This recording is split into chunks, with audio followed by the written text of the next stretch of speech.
后天 The day after tomorrow. 前天 The day before yesterday. 为什么这么简单的概念，你英语要发这么多音节？假如我要用英语说前天到后天相隔几天，不得累死？等会儿，前天到后天相隔几天来着？前天、昨天、明天、后天。Oh shit！ 欢迎服用迷幻枸杞，3分钟给你会英语的幻觉。我是主讲3天。我哭了。说英语中前天和后天的说法让我一直以来都耿耿于怀。每次用到这俩词组的时候，我都会在脑内额外分配 CPU 来确定具体的日期，导致我会不由自主的就翻个白眼。直到我发现了这两个词：前天 air yesterday， 后天 overmorrow。 Air yesterday, overmorrow. 但是这两个词都已经过时了。There were perfect things, diamond absolutes. Things fall.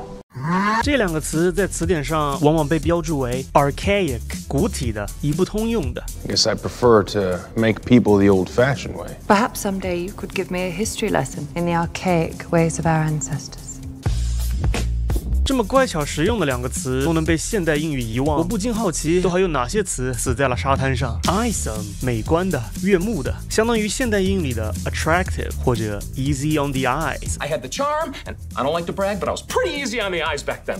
这个词是不是让你想起了 handsome？ 但是你仔细想想，美观的、帅气的，难道不应该都和眼睛 eye 有关吗？看到好看的事物，为什么要用到 hand 啊？Handsome 其实最初的含义就是和手有关的，描述工具好用的、好上手的、手工艺品精致的。到后来词义越来越宽泛，现在最常用的含义变成了帅气的以及蛮多的。Elf lock 表示打结的、乱糟糟的卷发，据说是莎士比亚写《罗密欧与朱丽叶》时造的词。This is that very map that bakes the elf locks in foul Scottish hairs. 这个词的组成也挺明显的 ，elf 精灵。注意这里的 lock 和 dreadlock 脏辫里的 lock 是一个意思，表示一束头发，和锁只是正巧拼写相同。 I looked at his pale forehead, his locks of hair that trembled in the wind. 而现代英语一般会直接说 one's hair got tangled up or messed up， 以及还有个专门形容起床后发型的词bedhead。 不过这些就都失去了 elf lock 的灵性。想象一下，每天早上睡醒发现头发打结成了麻花，其实是有一只精灵帮你做了头发。这时候你就只需要一瓶定型喷雾、一瓶护发精油、一瓶陈醋。Beef-witted 愚笨的，智力像牛一样的，又是一个你莎比大哥用过的词。 Beef-wit. 这么看来，对牛弹琴的比喻放在英语里也是行得通的嘛。结合到上期有部分人呼吁少用残疾歧视的语言，那么用 beef-witted 来代替 retard moron， 不就什么事儿都没有了吗？ Are you sure about that?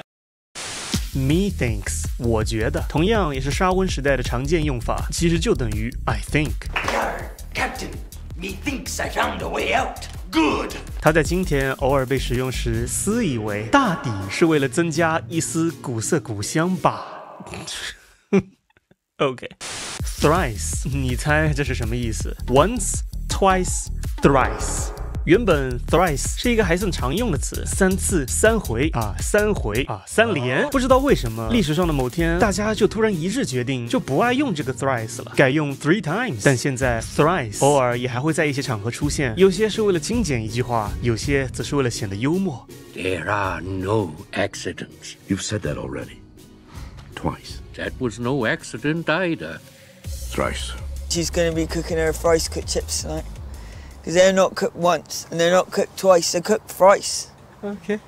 一些词被淘汰不再使用，看似是一种遗憾，其实很多时候因为它们被淘汰，反而保持了纯洁性。之前我有好多视频都提到，像 nice、fun、literally 这样的词，因为用的太多，一直在被演化，反而逐渐失去了最初的含义，仿佛词汇之间也有着达尔文定律。你不得不随着时代变通，调整自己，最终慢慢失去了原本的棱角和特质，变成自己讨厌的模样。